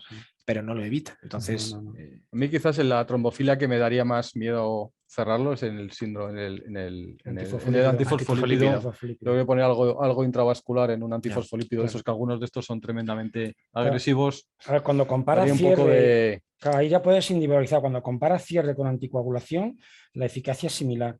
Tú sabes que yo siempre he defendido el cierre y siempre, si te planteas la anticoagulación, cierra. Porque la anticoagulación estamos en una fuerte cardioembólica menor. El riesgo de recurrencia es muy bajo. Estamos por el 1 y pico, el 2%. Al final superan las complicaciones. Paciente joven, anticoagulado, aquí te dejan dar los nacos. Allí, yo, según dónde estás, no puedes ni dar los nacos porque no es una fibrilación auricular. Las complicaciones de la anticoagulación superan el beneficio. Entonces, cierra. Otra cosa es que tengas un paciente especial, lo que comentábamos antes. Te está haciendo TEPS, sigues teniendo una fuente embolígena, pero... Cuando tiene una trombosis venosa o una embolia de pulmón, la anticoagulación la va a requerir. Entonces, igual hay que plantearse las dos cosas. No la anticoagulación como prevención del ictus arterial tipo ese, sino la prevención de la fuente venosa. Y en la IT es ser cauto y mirárselo con cariño. Oye, si está todo perfecto, la clínica te queda clara, la resonancia, trombofilia, etcétera, pues también se puede beneficiar. Cuanto más joven, más. Además, luego entraremos en el tema del tratamiento, pues si tienes un paciente de 30 a 35 años, oye, si le evitas una antiagregación toda su vida, pues también es una ventaja, ¿no? Pues a raíz de esta, Merichel Gómez nos hace una pregunta acerca de la retirada de la antiagregación. Pasado los 2 años, si la realizáis en todos los pacientes, tras el cierre, depende de la escala de Rope, cómo se manejan. A ver, aquí... Porque muchas veces el paciente se le dice, no, yo le voy a cerrar el foramen y Claro. 6 meses de aspirina Sí. y me lo quito en medio. Y el paciente, Bueno, pues aquí las guías son absolutamente ambiguas, ¿no? Que es una cosa que estábamos claro. comentando antes, ¿no? Aquí son cocinitas. En las... como todo, Como todo. Pero bueno, es o interesante. como casi todo. Claro. Vamos a ser un poco... Si te coges, yo soy muy del posicionamiento europeo, ¿eh? Creo que han hecho una revisión brutal, además hacen metaanálisis. Yo soy muy de sociedades serias, se lo han mirado muy bien. Entonces, aquí, por ejemplo, lo que recomiendan es, aparte de la doble antiagregación, lo que te dé la gana, pero entre 1 y 6 meses, lo que recomiendan es mantener la antiagregación 5 años, ¿vale? Porque básicamente era el perfil de antiagregación que se mantenía en los pacientes que hacían cierre. Entonces, hombre, si tienes un brazo que te ha salido positivo al cierre, pero que llevaba asociado un tratamiento antiagregante, pues como mínimo haz lo mismo que en el ensayo clínico, ¿no? Yo personalmente, y en parte porque lo he aprendido también de mis cardiólogos, hago 2 años. Porque después de 2 años ya se ha endotelizado, hay quien dice que hasta 5, pero normalmente en 2 años aquello ya está endotelizado, sí. Ya tienes tu endotelio, has hecho un zoom, que yo antes lo hacía a los 3 meses, ahora el primero lo hago a los 6, porque a los 3 me quedaba... Sí, no. Y si veo que no hay zoom remanente y han pasado 2 años, yo tengo tendencia a suprimirlo, porque lo que no quiero es tener un paciente joven de 40 años antiagregado de por vida si tengo clara cuál es la fuente, ¿no? Entonces yo a los 2 años, por cierto, las guías también lo que suelen recomendar es que antes de quitar la antiagregación lo vea un neurólogo, no porque lo haga mejor que el cardiólogo. Yo estoy encantado con el neurólogo mejor que el cardiólogo. Sino porque te lo vuelves a mirar al paciente, factores de riesgo. No, es que tienen que estar bien controlados. El que era criptogénico, que luego resulta que se mira la presión por primera vez y resulta que es hipertenso, la dislipemia, que estaba en el límite, y resulta que sí que tiene factores de riesgo. Individualizar absolutamente, porque no tiene nada que ver un paciente de 30 años, por ejemplo, como lo va a presentar yo, sin otro factor de riesgo, con un paciente que le hacías un foramen no, con 50 que sea diabético, hipertenso y claro, o sea, no tiene nada que ver. Entonces, pero vale la pena verlo. Sí, evidentemente las guías, como dices, las europeas son un poco más claras, las americanas que están recién salidas de la SCAI te dicen que solo pueden recomendar doble antiagregación durante 1 mes y a partir de ahí que no hay evidencia de nada, o sea que eso todavía es más, lo deja más en el aire, pero nosotros lo que hacemos es de 1 a 6 meses, como las europeas de antiagregación, y recomendamos 2 años, pero como tocas de decir, depende del perfil de cada paciente. Paciente joven que no tiene nada más y sobre todo muy importante, que tiene SUNT, que el SUNT es 0, le quitamos el antiagregante con tranquilidad. Que queda un SUNT residual que tiene más años, pues seguramente dejarlo con un 100 gramos de adio o de... No pasa nada y es lo más razonable. Yo creo que una de las gracias precisamente del cierre es que le vas a evitar un tratamiento antiagregante al paciente de por vida, joven muchas veces. Entonces hacemos lo mismo, 3 meses de doble, y 2 y te lo miras de todas formas. Tenemos el chat aquí bastante interesante y hay una pregunta que se la voy a pasar a Felipe porque no la entiendo. Pues muy cardiológica. Entonces Victoria Núñez nos pregunta una cosa. Victoria Núñez nos pregunta si hay algún caso en el que se haya derivado a cirugía por tener un aneurisma del septo gigante, muy extenso y multiperforado desde la aorta a la pared posterior en la región más superior septal. Sospecho, Victoria, que es un paciente que tienes tú. Bien, entonces yo creo que habría que diferenciar lo que es el foramen oval estándar, que es lo que estamos hablando aquí, y esto ya entraría en lo que se puede definir como un septo cribiforme o multiperforado, que además suelen ser aneurismáticos, ¿no? Entonces, estos casos se pueden hacer también percutáneamente, requieren un análisis con el ecocardiograma 3D mucho más cuidadoso y a veces requieren un dispositivo grande o varios dispositivos que los podemos poner o en algunos casos, si técnicamente vemos que es muy complejo, pues se podría derivar a cirugía siempre que haya una indicación. Es verdad que algunos septos multiperforados debutan con un ictus o una IT, otras veces son hallazgos, ¿no? Pero creo que es un animal un poco diferente, poco habitual, pero que bueno, que en algunos casos concretos podría acabar en cirugía, pero no es lo habitual. Requiere, eso sí, un abordaje un poquito más cuidadoso en centros con experiencia, ¿no? Pues Sergio Rodríguez tiene una pregunta para nosotros y para ellos. Para la que nos hace Joaquín a los neurólogos es ¿qué le falta a la comunidad de neurólogos españoles para crecer en indicaciones en la terapia?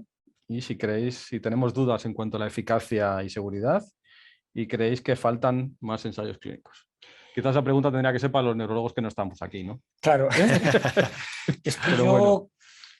rara es la semana que no diagnostico un Shunt derecha-izquierda y luego ya será de más o menos magnitud. O sea, yo un paciente de menos de 60 años lo hago de rutina. Lo estudias, lo buscas, ¿no? Lo busco siempre, es que por debajo de 60 años que lo busco siempre y es muy habitual además sobre todo cuando viene gente nueva al servicio, que cuando empiezan a hacer la técnica, ves que lo hacen fatal, enseguida la aprenden, bueno, ellos o la enfermería o lo que sea. Pero yo creo que lo que tenemos que hacer los neurólogos, porque esto nos pasa a todos, que ves un paciente que tiene 2 resonancias, una trombofilia, un PET no sé qué, 1000 historias, ¿no? Que clicas el botón y tirando, ¿no? Estudio de autoinmunidad sin que tengan ninguna clínica y no le han hecho un Shunt. Entonces yo creo que los neurólogos tenemos que creernos que es probablemente la causa más frecuente de ictus en paciente joven, que en sujetos mayores, que es donde habría que hacer ensayos clínicos ahora, también tiene un papel importante. La duda en mayores es si el cierre supera al tratamiento médico, porque el beneficio es tan a largo plazo que la edad ya te marca el que no se llega al beneficio. Pero como causa de ictus lo es más de lo que pensamos. Le podemos contestar a Sergio que sí que creemos. Ostras, mira, últimamente incluso alguna abuelita de estas típicas que dices, bueno, ponle el holter porque va a saltar a fibrilación auricular, Pero algunas veces que dices, ostras, es que tengo un desencadenante, es que me ha hecho una fractura, una flebitis, no sé qué, no sé cuánto. En el posoperatorio. En el posoperatorio y tal, se lo miras y tienen un pedazo de Shunt. Claro, ahí no te planteas cierre, por la edad no vale la pena. Pero buscan la fibrilación auricular porque es mayor. Pero tienes personas mayores que cuando nos hacemos más mayores, el riesgo de trombofilia es mayor. Entonces, bueno, y el beneficio, por supuesto. Yo no he estado cerrando, y tú sabes que siempre defendía tratamiento médico, hemos hecho mucha iatrogenia, se han tratado migrañas, hemos tratado mal a los pacientes, etcétera, etcétera. Pero ahora creo que tenemos unas evidencias bastante sólidas de qué pacientes se benefician del cierre. Y luego un perfil, que son estas preguntas que habéis preparado, tan chulas, de pacientes que hay que planteárselo. Es una de las causas y ahí tenemos el papel nosotros los neurólogos. Es una técnica muy sencilla de hacer. También Sergio tiene una pregunta para vosotros. Esta para Juan. A los cardiólogos, ¿cómo decidís la medida y el tipo de dispositivo a implantar? ¿Tomáis medidas del septo o solo os fijáis en las características anatómicas? Y luego utilizamos oclusor PFO estándar o cribiforme. ¿Qué haces tú, Juan? Pues nosotros, la verdad es que en la mayoría de los pacientes ponemos la medida más empleada, que es el dispositivo de 25. Se puede leer en algunos trabajos que en determinadas anatomías, como cuando hay un aneurisma de septo intraauricular o un túnel muy largo, parece que hay tendencia a elegir dispositivos más grandes, pero es cierto que habitualmente no lo hacemos por el tamaño del defecto. Yo personalmente, y esto lo revisamos, no he visto diferencia en cuanto a la eficacia con un dispositivo más grande o más pequeño. Y el grande sí que parece, por otra parte, que puede inducir más riesgo de fibrilación auricular. Entonces nosotros generalmente vamos al dispositivo estándar y lo podemos valorar, pues a lo mejor en túneles muy largos coger un dispositivo más grande. Y por estándar entiendo el tamaño de 25, que yo creo que es el que se utiliza en la gran mayoría de los pacientes. Sí, bueno, yo creo que se refiere al PFO estándar, el que tiene el disco de la aurícula izquierda un poquito más pequeño, por el hecho de dejar menos material en la aurícula izquierda. Nosotros utilizamos el de foramen. Sí, estoy de acuerdo. Y es verdad que algunas veces los túneles muy largos, el de 25 a veces no llega el disco a cubrir totalmente el lado derecho y sí se sobredimensiona un poco más. Y la otra cuestión técnica, que para los cardiólogos a veces, en España se hace poco, pero en Europa o en Estados Unidos hacen lo que llaman un tallaje del foramen. Es decir, una vez que ha pasado la guía, es pasar un baloncito, que es un balón muy flexible, para ver realmente cuánto se separa el septum primum del secundum, un poco la longitud del túnel.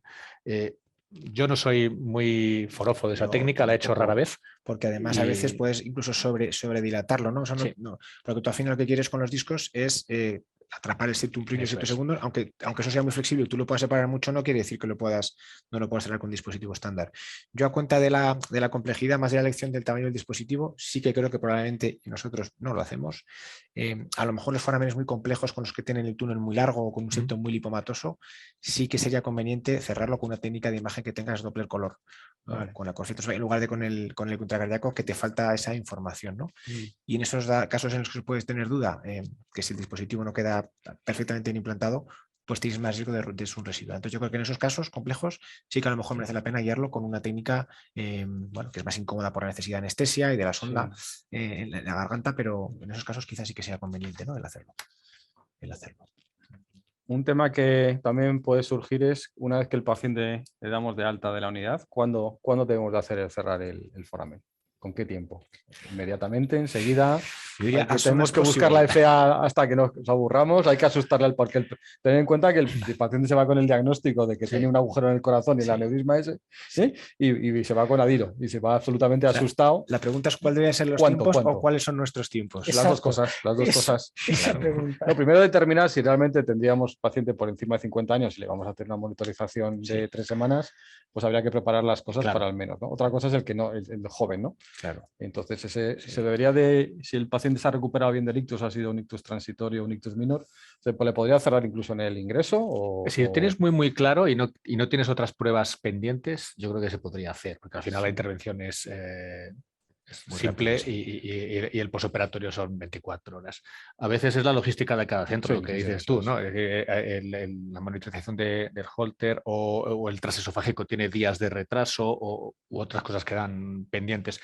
A veces incluso el estudio de trombofilia, que históricamente tardan mucho, no sé muy bien por qué, pero te dicen, no, hasta que no esté el estudio de la trombofilia, que tarda 1 o 2 meses, y bueno, pero salvo casos muy concretos, yo creo que se podría hacer de forma muy ágil si en el centro no hay impedimentos logísticos, ¿no? Porque luego el tema de las trombofilias hay para todos los gustos, ¿eh? Pacientes que arrastran diagnóstico de trombofilias en heterocicosis y demás que les asustan y realmente no tiene ninguna repercusión y hay otras que realmente son trombofilias. Nosotros tenemos lista de espera para el cierre. Lista de espera. Tenemos bastante lista de espera, sí. Es una técnica reciente, hay una sola sala, entonces nos cuesta trabajo y esto me lo llevo apuntado. No hacemos eco. Eso agiliza, que es inimaginable. Claro, entonces nosotros el problema que tenemos, y supongo que esto le pasará a muchos centros, es que como tienes que coordinar al que hace el ecocardio transesofágico, al anestesista, ¿vale? Al hemodinamista, bueno, entonces claro, hasta que consigues sala, que te estás peleando con otras intervenciones, pues tenemos lista de espera brutal y sería genial porque, claro, con la técnica que usáis vosotros, ni anestesista, ni tampoco transesofágico, con lo cual sería nuestro muy recurso fácil. más excuso, desde luego, es anestesia, que es un poco quien condiciona no solo para esto, sino para toda la coronopatía estructural. Es difícil conseguir horas de anestesia. Y luego, además, el hecho de tener que dormir al paciente, una unidad de REA después, ralentiza mucho los tiempos. Ahora puedes cerrar una mañana 4 forámenes sin ningún problema, o 5, si no necesitas el recurso de la sedación. Nosotros, como se limita para eso las salas, sí que hacemos también 3 o 4, pero hasta que consigues coordinar a todo el mundo, un desastre, ¿vale? Entonces, ¿qué ocurre? Que me pasa lo que supongo que le pasará a muchos. El paciente te está llamando, tengo un agujero. Yo lo que intento mucho es convencerlos, también porque me lo creo, convencerlos de que lo que mejor le puede haber pasado es que el ictus sea por culpa de un foramen. Creer que se sabe la causa. ¿Vale? El agujero. Claro, luego le echo la culpa a esto, digo, no tardarán en llamarte, ya ellos... ya sí, eso. Pero tú tranquilo, entonces intento tranquilizarlos y además me lo creo. Y les cuento el rollo de que la historia de que durante muchísimos años pues nos los cerramos, los pacientes iban bien. Es que es real, además. Además yo tengo casi 200 pacientes en lista que estoy cada día diciendo ¿qué hago? ¿Los llamo o no los llamo? Eso sí, porque ha pasado mucho tiempo. Claro, porque imagínate que la cosa va mal y la lista de espera es más de 12 meses que lo que hizo los estudios. Claro, con los históricos de nuestras, que te viene un paciente de repente un día a la consulta, a lo mejor porque le duele la cabeza de ti. Claro. Paciente ictus asociado a FOB del año 2005. ¿No? ¿Qué haces? ¿No? Yo lo que sí que hago es dejarlos tranquilos, decirles que el tratamiento médico funciona, que el planteamiento es que el cierre es un tratamiento a largo plazo para evitar complicaciones con los años, que ahora tienen 40 años o 45, o la edad que tengan, y que oye, nos estamos planteando a que nos lleven la aspirina cuando tengas 80. Entonces, no va ahora de unos mesecitos que acaba siendo un año. No va ahora para intentar tranquilizarlo. Decirles eso, que la causa, tal, porque el paciente cuando dice que tiene un agujero, se pone les digo que yo también lo tengo. Yo me lo he mirado, por ejemplo. Yo me lo he mirado. A ver uno si de cada tengo. 4 y tienes agujeritos. Luego viene la pregunta del buceo. Bueno, son de los... Y de si puedo coger el avión. Sí, claro que pueden coger el avión y pueden bucear. De hecho, alguna vez he cerrado forámenes antes de que estuvieran los ensayos. Profesionales, por ejemplo, les obligan a mirar el zoom derecha-izquierda, los bomberos, policía, etcétera. En cambio, si tienen el zoom, pero les cierras, sí que pueden hacer la especialidad. Entonces, a veces hemos cerrado... De modo preventivo, ¿no? Sí, porque tienen un zoom masivo o no tan masivo, quieren hacer esa especialidad y si les cierras pueden hacerla, si no les cierras no. Porque eso sí, ¿verdad? En prevención primaria parece que salvo estos casos muy concretos, no toca. Es un tema No que... toca. Y pueden subir al avión, pueden hacer submarinismo, porque tú lo que no haces... yo hago un poquito de submarinismo, a pesar de todo.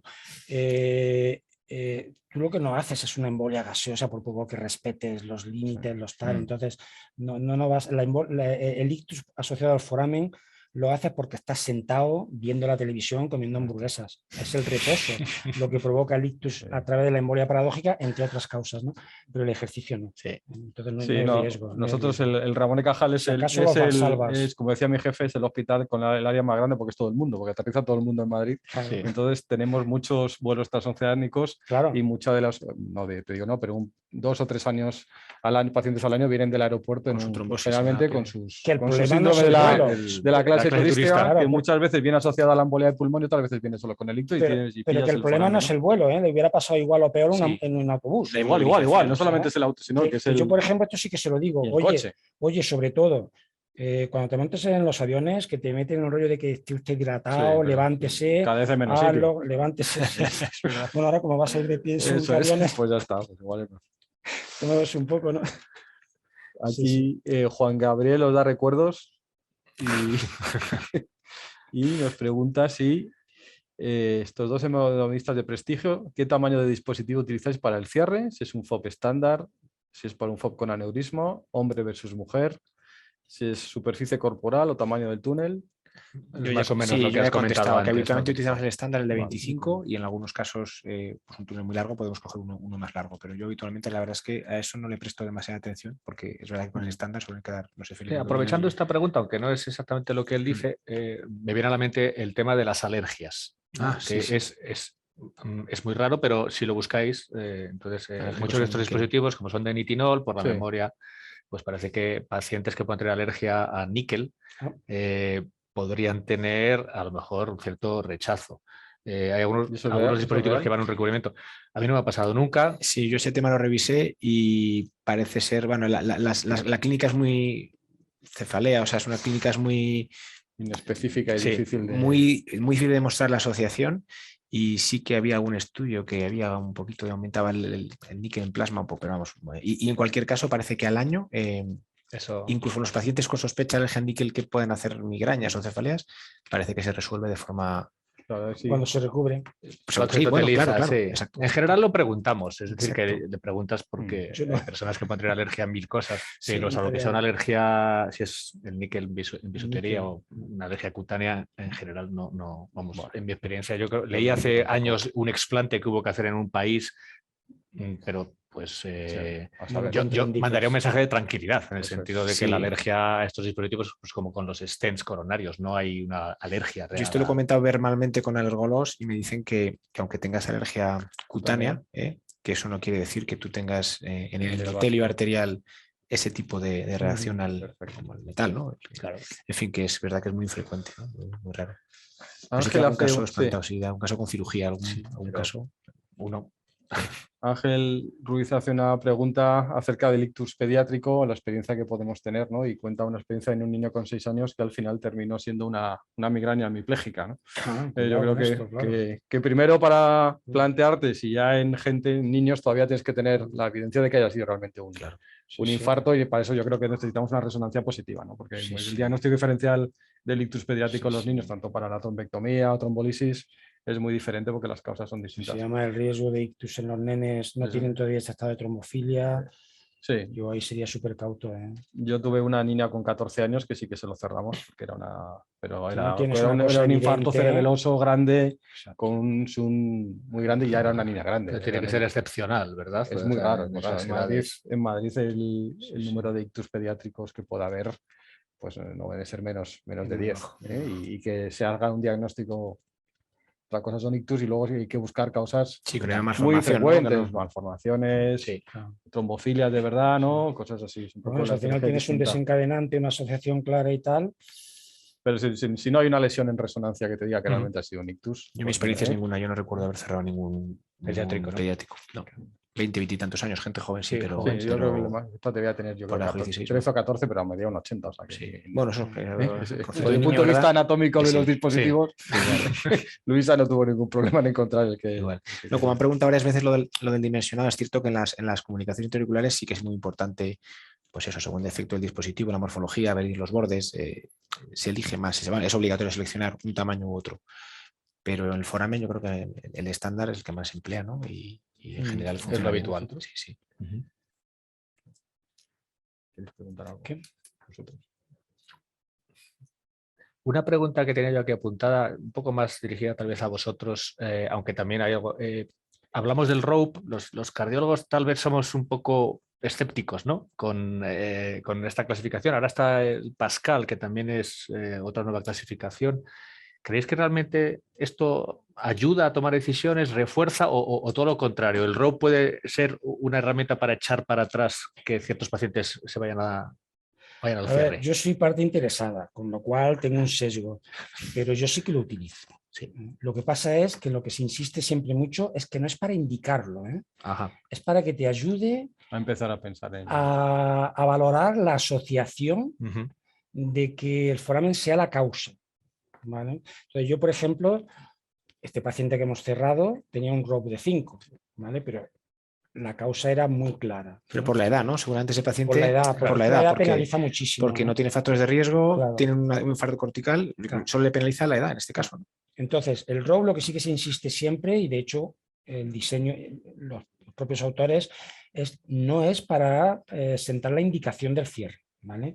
Te orienta a la asociación que hay, ¿vale? Y te orienta con las variables que en 4.000 y pico pacientes pues salieron significativas en cuanto a riesgo de asociación, recurrencia, etcétera, ¿no? Pero es una orientación, no puedes ni indicarlo ni rechazarlo. Lo que sí que es habitual es que un paciente al que le cierras, lo normal es que tengan rope de 7, 8, 9, muy raro. Si tienen menos de eso, es que es un paciente fumador, diabético, hipertenso, tienen otros factores. Sí, o es un paciente mayor que ha recurrido, entonces en ese caso pues, te cambias un poco el rope, vale para lo de los una ensayos, orientación. Yo creo que estas escalas, aunque no las tuviéramos, tú ya las tienes en la cabeza. Claro. Sin ir a buscarla, darle los puntos, tú tienes el paciente joven, sin factores de riesgo, que no tiene nada más, que además tiene factores limpias. Dices, bueno, pues y factores como el que decíais antes, el Chiari y la válvula Eustaquio, que no están metidas en estas, porque no estaban en los registros, pues te orientan mucho a tomar la decisión. Entonces, es orientación, es orientativo, y nunca para indicarlo. Tania Rodríguez nos hace una pregunta interesante acerca de lo que hablábamos antes de la trombofilia, que pone que en su hospital los hematólogos comentan que hay que esperar 3 meses para hacer el estudio de trombofilia, como el anticoagulante lúpico y demás. Yo creo que eso es un poco... Hay ciertas trombofilias que ya desde el ingreso tienes el diagnóstico y tienes anticuerpos positivos, como la anticardiolipina, esos son positivos. Otra cosa es que haya que repetirlos.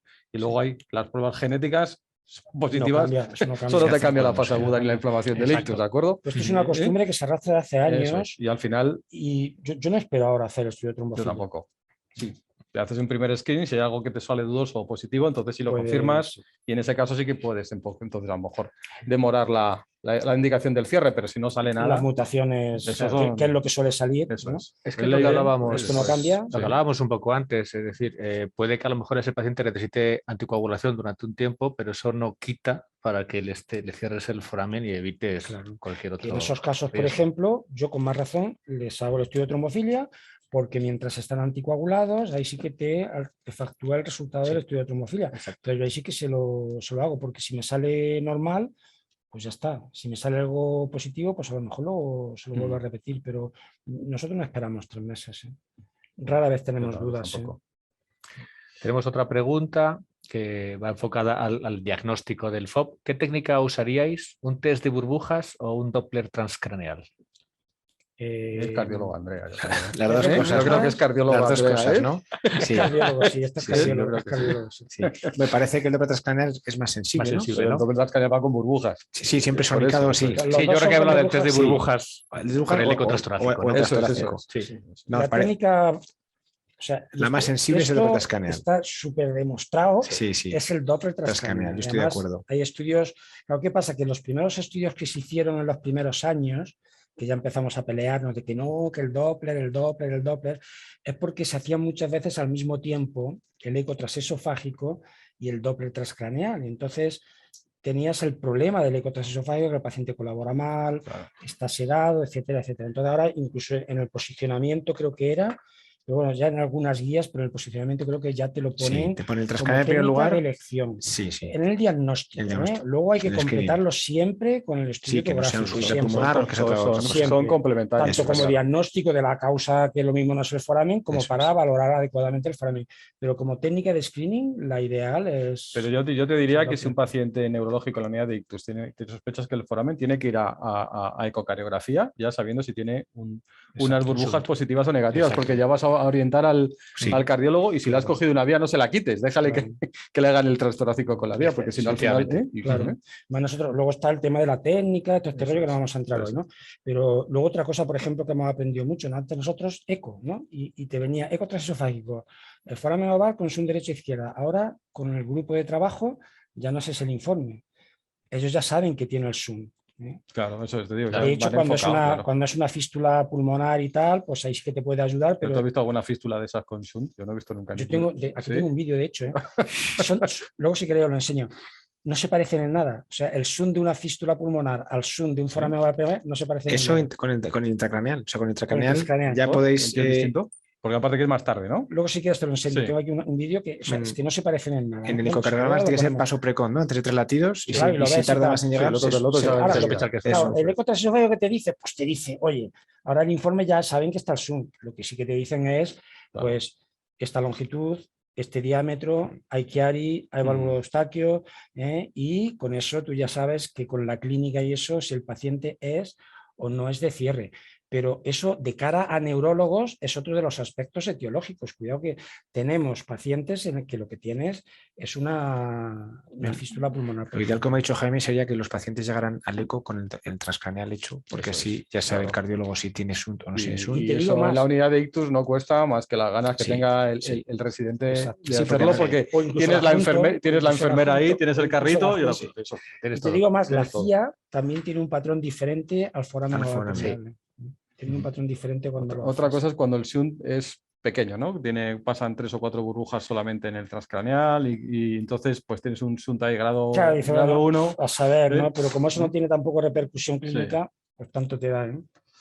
Desde luego con el transesofágico hacer el test es muy difícil, porque el paciente tiene náuseas, espasmo esofágico, no se ve bien, es muy complicado.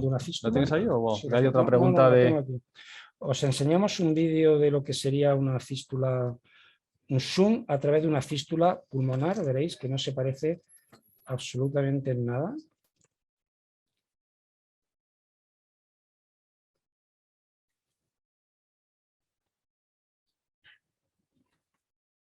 Lo tenemos en pantalla, ya está corriendo el vídeo, ¿eh? Fíjate que esto es en Valsalva, ni siquiera es con Valsalva, ¿eh? Esto ni siquiera es con maniobra de Valsalva. Fíjate cómo aparece poco a poco, no aparece de golpe como pasa con el zoom, coincidiendo con el Valsalva, y mira lo que pasa en una fístula pulmonar. Dura. Ahí está sonando la cerebral media, justo en medio claro. Que esto lo que es muy interesante es que luego cuando cierran la fístula, por ejemplo, nosotros hemos tenido unos cuantos de estos ya, ¿eh? Pero como ya lo ves esto, ya lo piensas, cuando le hacen la intervención, tú lo vuelves a repetir a ver qué pasa. ¿Pero cuánto duran? Porque muchísimo, entonces, ¿no? Bueno, porque en el foramen oval dura 10 segundos, nada, dura nada. 3 ciclos, que empieza de golpe, etcétera, ¿no? Luego, además, esto luego tú puedes chequear, porque con el foramen vosotros lo veis muy bien, si ha quedado bien cerrado o no, pero con las fístulas pulmonares es muy típico que te cierran, pero quedan pequeñas fístulas y siguen teniendo shunt, con lo cual sigues manteniendo la antiagregación. ¿Vale? O sea que es muy útil, ¿eh? Tenemos 2 preguntas más, una de Sebastián García Madrona, neurólogo de mi hospital. Te la voy a hacer a ti porque si no, no va a ser que nos va a contestarla. Y mañana la liamos. Dice, paciente joven con trombo de gran vaso, una M1 de origen indeterminado y sin otra causa salvo el FOB.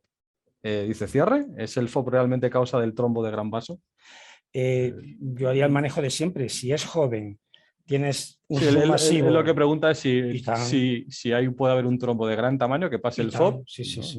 Yo tengo aquí vídeos espectaculares. Hombre, el del New England ese que se cabalgaba era como una lombriz. Sí, exacto. O sea, que es verdad que lo más típico es que sean lesiones pequeñas pero yo tengo pacientes cerrados de trombectomía, de tener un trombo ahí gordo. Eso es. Sí. En general suelen venir de extremidades inferiores y que tienes un foramen complaciente y permite que pase. Suelen ser muy grandes, o sea, normalmente suele encajar todo, pero sí. Aquí hay una pregunta para vosotros. Dice Juan Gabriel, en el transesofágico es frecuente que no haya paso de burbujas con la inyección desde el brazo y sin embargo que se vea un claro paso desde la femoral durante el cierre. Sí, es verdad, entre otras cosas por la redirección del flujo que antes se comentaba en relación a la válvula de Eustaquio. Y hay algo la pérdida de sensibilidad. Sí, hombre, en general si el paciente es capaz de hacer un buen Valsalva y se hace un buen test de burbujas y tiene una buena ventana, que a veces también es con el eco transtorácico, se suele ver. La valoración ahí de si el shunt es muy importante o menos, es menos sensible que con el Doppler transcraneal. Lo que es cierto que si le tienes un introductor en la femoral, desde la cava inferior es que va directo hacia el tabique, más si hay una válvula de Eustaquio. Eso a veces no hacemos angiografía de rutina en general en estos procedimientos, no usamos contraste porque ya lo sabes, pero en algunos casos si lo utilizas se ve muy bien cómo se pasa, ¿no?, a la auricular. Me gustaría enseñar una imagen, si es posible, respecto al tamaño del trombo, si hay tiempo. Sí, tenemos 3 minutitos para... Esta imagen que estás viendo no es del New England, esta es una paciente de Zaragoza. Que Zaragoza es mucho mayor. Debutó con un TEP, esta chica debutó con un TEP y tenía ese trombo cabalgado entre las aurículas. Tuvo la suerte que un milagro prácticamente, que no hiciera ningún evento embólico izquierdo, ni cerebral, ni periférico. Se trató con fibrinolisis, el trombo desapareció y luego tenía un foramen que se lo cerramos. Es que esos trombos es verdad que no es lo habitual y sobre todo lo que raro es pillarlos ahí, porque muchas veces lo que pasa es que pasan por allí y se van a la cabeza o a un brazo, donde sea, pero esos trombos existen y fíjate el tamaño que tiene, te tapa la carótida, eso si va para arriba, vamos, no, ni siquiera llega a una cerebral, o sea que realmente es posible. Y esta chica no tiene ninguna coagulopatía ni nada. Nosotros tuvimos un caso después de hacer una ablación de venas pulmonares, que se apareció un trombo gigantesco en la aurícula derecha y hizo una embolia. No sé si fue... Por el transeptal que quedó... Eso es lo que pudimos pensar. Permeable después de la... Fue justo 24 horas después del procedimiento. Sí, bueno, aquí una imagen todavía aún más espectacular, porque allá en el transtorácico se veía, es que era como una cosa, pues eso. Enorme. Tenemos una última pregunta, ¿no? Sí, para vosotros. Es Raimundo Caranza, desde Lugo. Saludos, Ray. Dice que en su hospital, en Lugo, existe un comité de FOP que iniciaron los neurólogos y gracias a esto aumentamos los cierres. Ellos hacen ecocardioscopia y nos han ayudado mucho a tener pacientes. Dice, ¿consideráis que los neurólogos tienen que participar en el cierre? ¿Qué duda tiene? Un compañero de Lugo. En el cierre en sí no. No, yo creo que en la sala no nos apetece estar. De verde no vamos a estar porque somos muy torpes. Lo hemos comentado al principio, ¿no?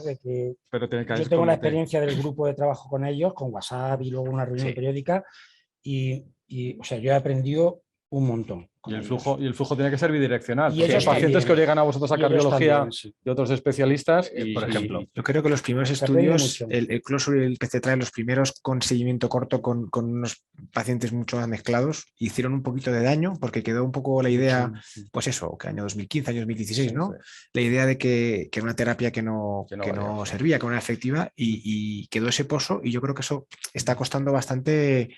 removerlo, ¿no? Y cambiar un poco el paradigma del tratamiento de estos pacientes. Yo creo que hemos conseguido removerlo. Ojalá. Ojalá. Es eficiente, no da complicaciones. La única duda, a veces, sobre todo en mayores, etcétera, es si el balance riesgo-beneficio compensa por el gasto. Sí. Pero porque es un tratamiento eficaz. Si tú en el paciente que das de alta de la unidad de ictus pones que el ictus es ácido, es un ictus asociado a foramen oval, no te queda más cáscaras que hacer lo que dicen las guías, que es indicar el cierre. Si no, no le Además es un tratamiento que es una vez, una intervención. No lo puedes diagnosticar de ictus tipo eso ni criptogénico cuando tiene un foramen oval. Lo único que puedes discutir es, oye, si tienes un foramen pequeñito, tal cual, y es un señor mayor, tiene algún factor de riesgo vascular, pues que te inclines a lo mejor, siendo el diagnóstico del ictus asociado al foramen oval, a lo mejor, pues si tienes 60 años, con tratamiento antiagregante. Pero a la mínima duda, es un masivo o lo que marcan las guías de alto riesgo, es súper eficaz. Sí, pero es importante que la nomenclatura no tendría que ser ya ictus criptogénico, sino es ictus asociado al consenso europeo, es ictus asociado a foramen oval. Y separarlo de los ictus criptogénicos, que los estudios que hubo de anticoagulantes directos se metieron muchos de ellos, es posible que por eso no. Estamos acabando. Estamos terminando ya, pero si me dejáis, me gustaría poner una diapositiva que preparé. ¿A dónde la tengo? La preparé pensando en el tema de la indicación más allá de 12 meses y tal. Coño, ¿dónde tengo yo esto? Pero sobre todo porque ya sabes que yo no soy especialmente propenso a ir cerrando sin ton ni son, que soy bastante... Ay, por Dios, un segundo. Porque yo creo que Si es quieres, interesante para para que tus vean... conclusiones, Juan, mientras Joaquín encuentra la diapositiva. No, bueno, yo desde el punto de vista un poco del cardiólogo, desde luego que estamos... parece clave que tiene que haber comunicación entre cardiología y neurología, eso me parece fundamental, ¿no? Uno es pensar en la posibilidad del FOP y que nos interrelacionemos, ¿no? También para que veáis, que yo creo que ya lo veis, ¿no? Que es una técnica sobre todo también que es segura y eficaz, ¿no? Eficaz en cuanto que la mayoría de los forames se cierran efectivamente y segura porque las complicaciones son muy, muy bajas, que es algo exigible a una terapia que es preventiva, ¿no? Que no es terapéutica. Entonces, nosotros estamos convencidos y queremos en la técnica. Perfecto. Y cuanto más mejor. Joaquín, ¿has encontrado? Mira, sí, es esta diapositiva que ahora os pondremos, que ya sabes que yo no soy especial. No está compartido ahora, un segundo que lo comparto. Esto va tanto por el tema de si ha pasado más de 12 meses, como por el tema del comportamiento del foramen oval permeable en cuanto a recurrencia. De hecho, se comporta en realidad el tratamiento como si fuera de prevención secundaria. Sí. ¿Vale? Pero es esta diapositiva que veis aquí. Esto es un metaanálisis relativamente reciente, está en ensayos clínicos y estudios observacionales, pero fíjate, en el primer año prácticamente no hay diferencia entre cierre y oclusión, con lo cual yo a los pacientes los dejo tranquilos. No, si ya va bien, aunque tarden un poquito, no pasa nada, estás cubierto. Pero fíjate que en el tratamiento del cierre ya se pone la línea horizontal y en cambio del tratamiento médico, con los años se va acumulando el riesgo de recurrencia, que muchas veces son infartos invalidantes, ¿no? Por eso, cuanto más joven es el paciente, más beneficio consigues a largo plazo. ¿Qué ocurre? Que si eres mayor, oye, como el beneficio se consigue con los años, a lo mejor no llegas a conseguir ese balance riesgo-beneficio, pero que la presencia del foramen oval permeable se sigue asociando con los años de un aumento de riesgo nada despreciable, ¿eh? Fíjate que llega a un 90% de supervivencia a los 10 años, ¿eh? O sea, hay que mirárselo con cariño, ¿eh? Pues si quieres concluir alguna cosa más o... Pues nada más, quizá insistir en que los neurólogos es una de las causas frecuentes en pacientes jóvenes que tiene tratamiento, que ahora afortunadamente después de 20 o 30 años tenemos un perfil muy claro de paciente que se beneficia y tenemos líneas abiertas que habrá que ir estudiando, pero sobre todo el neurólogo tiene que tomar un poquito la rienda de estos pacientes, hacer de forma, no te digo que a todos los pacientes, pues el ictus criptogénico sin otros factores hay que estudiarlo, y la detección del foramen oval permeable con zoom derecha e izquierda con Doppler es una herramienta nuestra que tenemos que estar muy acostumbrados a utilizarla. Totalmente de acuerdo. Felipe. Sí. Bueno, pues lo primero agradeceros a todos las presentaciones, a los dos ponentes y la capacidad para revisar este tema con muchos de los aspectos que habíamos nosotros preparado, tanto las partes técnicas y anatómicas, el tratamiento farmacológico, la detección de la fibrilación auricular y su manejo, o los pacientes que tuvieron un ictus hace años, y espero que todos los que hayáis podido seguir la reunión os haya parecido interesante y productiva, ¿no? Nuestro interés ha sido en dejar un poco más claro este tema que hace años costaba mucho, pero creo que la colaboración es esencial, ¿no? De ahí el título de las sinergias entre neurólogos y cardiólogos para beneficio de los pacientes. Sí, pues nada, muchísimas gracias a Abbott por la jornada y a los ponentes por vuestros casos clínicos y vuestras discusiones, y yo creo que la manera de seguir aprendiendo cardiólogos de neurólogos y viceversa es esta. Seguro. Y aquí no acabamos, porque mañana tenemos una segunda parte donde también vamos a tener cardiólogos hemodinamistas y neurólogos, que vamos a abarcar el cierre de la orejuela auricular izquierda. Mañana no juega Nadal, ni Alcaraz, ni hay Champions. España juega a las 9 de la noche. O sea que qué mejor que pasar una tarde divertida como la de hoy, de 4:30 a 6, aquí, desde Laboratorios Abbott, para tratar con Joan Martín, que viene desde San Pau de Barcelona, con Xavier Millán, también del mismo hospital, y con Ignacio Cruz y yo, que repito, un poco el tema de prevención secundaria de cuando plantearnos el cierre de la orejuela en pacientes que han tenido, por ejemplo, una hemorragia intracraneal o un ictus recurrente. Pues muchísimas gracias a todos. A vosotros, gracias. Muchas gracias. Hasta mañana. A vosotros.